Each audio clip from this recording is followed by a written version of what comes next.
Hi everyone, welcome back to my channel. If you're new here, hello, my name is Sanjana. In today's video, I wanted to do a walkthrough of the highly requested common planner from a brand called Sterling Ink. This is a US based brand, and I have come across this brand when I watch other people's like plan with me's and planner videos, but I haven't really gone to their website and checked details about it. So I was thinking it's quite fascinating to check it because I always get to know about a lot of planners towards the end of the year after the fact that I've already made the purchases for the upcoming year. So I think it would be nice to keep an eye out on different brands so that next year when you're picking your planner, you have a wide range of options than what's already available. So something different and nice. Anyways, I'm gonna walk through the images first and then we'll go through the planner details. So as you can see here, it's a very minimal style planner. And for me, the first thing that comes to my mind is it's gonna look really good if you're working at an office and you want to use a very professional looking planner. I remember when I was working at a job where I had to go into the office, even though I liked a lot of colorful and floral design kind of stuff, I kept a notebook that looks fairly simple. It had got a linen cover. It was gray in color. It's completely out of what I would usually use. But when you're working at an office, you do have to be mindful about a certain things. So if I were to work in an office job, I think this would look really good for that. And it also says it's in the B6 size, so it is quite smaller, I feel, even compared not only to the larger planners that we have seen like Ink Brigade or Alicia Souza, even the A5 ones,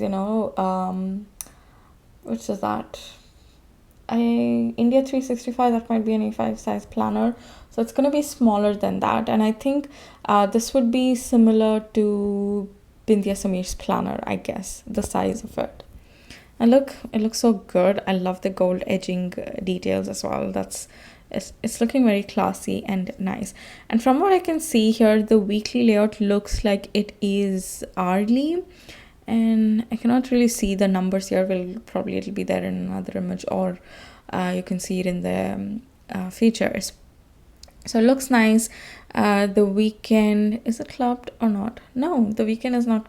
The weekend is not clubbed too, so that's nice as well. Usually I've seen with vertical style planners, Saturday and Sundays are clubbed. So I'm really liking this. I think it's nice that they've been mindful about it, and it's a very, very minimal style planner. There's literally like no color at all. But one thing that I've observed is with the planner videos that I've watched of people using this particular planner, they do decorate a lot with stickers, and that ends up looking really well. The advantage of having really minimal planner pages is that you have got a blank slate to really make that spread your own. You can add in colors and different designs. It really doesn't restrict you. So that is something that I like as well. Initially, I thought I'll actually like this mauve color, but the more I look at it, I feel black looks a lot better than the mauve one. This one looks a bit dull and pale. This looks quite classy and nice. I really like the black one a lot. And this one, it looks more like, okay, quarterly planning priorities. Then you have the months, and then you have this yearly overview, sort of a quarterly overview. And then you've got the 2023 calendar. This is quarterly planning again.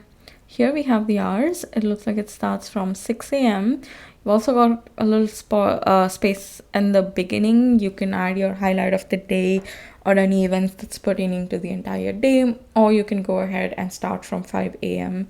Itself. Then it goes up till 12 in the midnight. So that's pretty good. I think it covers quite a few hours. Then what's this? This is again another image from a different angle. So images look good so far. I really like it, and the size too B6 size. It's not too large, that way in case you don't want to leave the planners at work, you can carry it back. So in terms of planner features, it is B6. We went over that. Weight, it's always difficult for me to imagine the weight of ounces. I'd rather be it in grams or kilograms. Then paper, it says Tomo. Apologies if I'm pronouncing it wrong. River paper, 52 GSM wide. It's quite like I feel it's very less GSM, especially the planners that we are used to. And also from having conversations with you guys in the comments and DMs, I know that a lot of you, majority of you, prefer higher GSM paper. But what I've seen again, when I watch other people's video of this planner, they prefer the lighter paper. This one, Hobonichi, and there is another brand that's not coming to my mind, but basically probably like a Japanese brand or something. They always prefer it to be quite thin and less GSM. So that's an interesting difference that I observed. I personally, I feel like I prefer thicker pages, because that way you can use markers, you can use different sort of pens and all that. But some people, I feel like, because they add a lot of decorative elements in these kind of planners, like stickers and all that, over time it tends to get a little bit bulkier, so they prefer to have thinner sheets. I think that's one of the reasons, but I'm not really sure other reasons why they might prefer it. I'm using a journal from Happy Wagon. This is one of their really old launches. I think it's been 2-3 years since they've launched those books, and I don't see those kind of books available on their website anymore.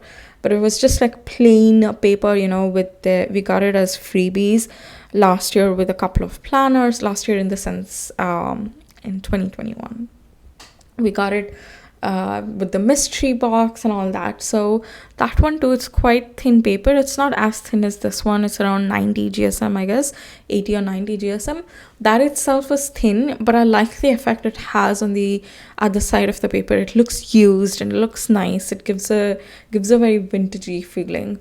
So that might be another reason. I'm not really sure. If you guys are aware of this brand, do let me know. Or if you're aware of why people prefer thinner paper, do let me know about it. I'd be interested to find that out. Then you have cover and spine, gold stamped with 2023 B6. I think they're referring to this one, and then this one at the top. I like it. It's very minimal and nice. Even the India 365 one, it's gotten the gold print on the left side, gold stamping, and that looks quite nice too.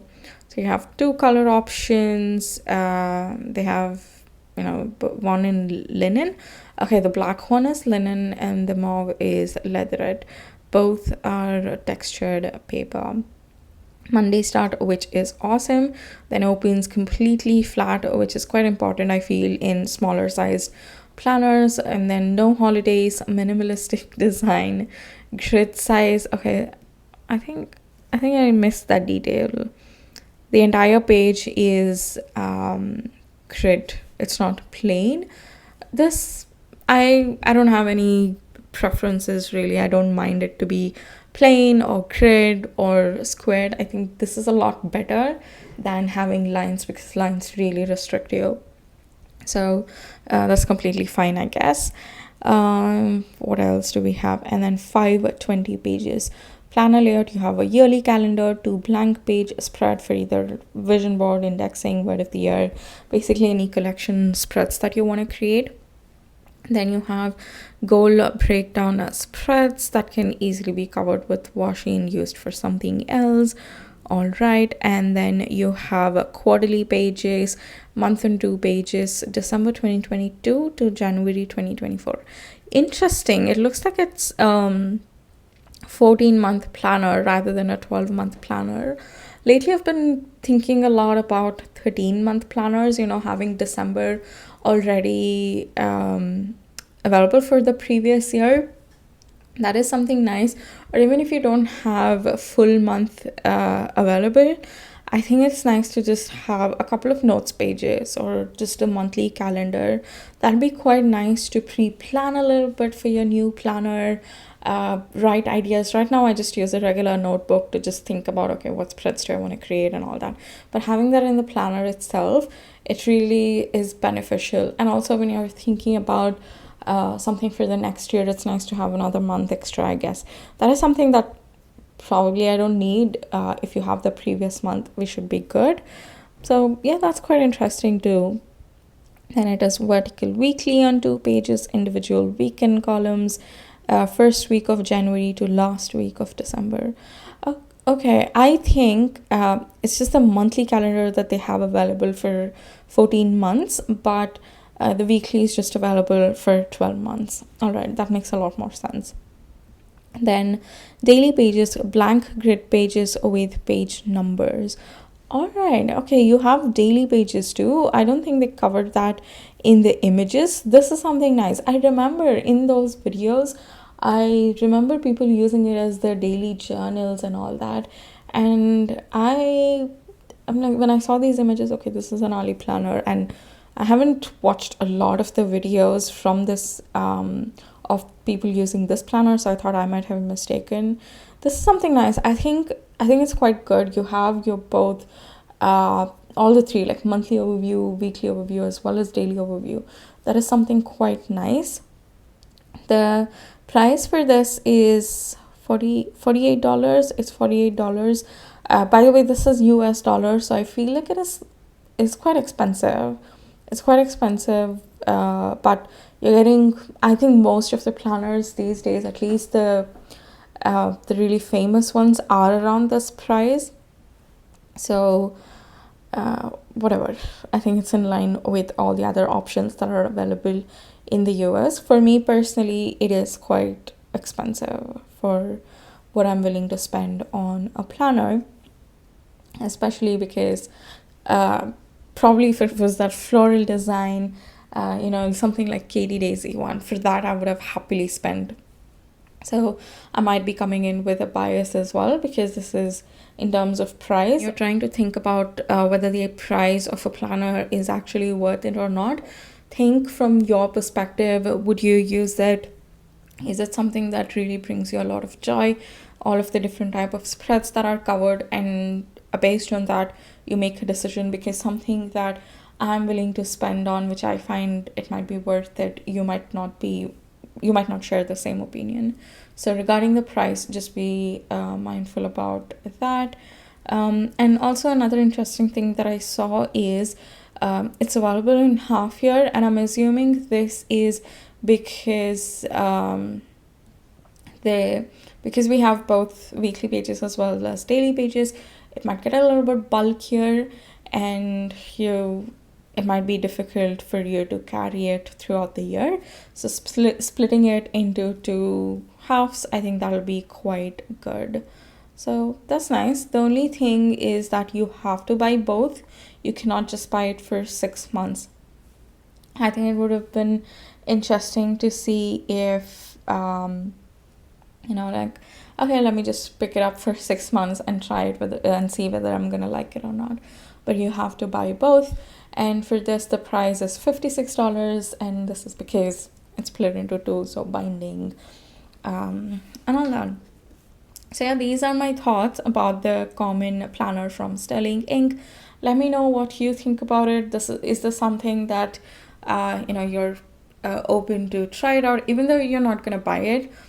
Just, are you open to this type of a planner wherein it's very minimal spreads, minimal design and all that? So do let me know. And if you have any other brands that you want me to do a walkthrough of, just because we have surpassed that planner buying season doesn't mean that we stop looking at all the other brands.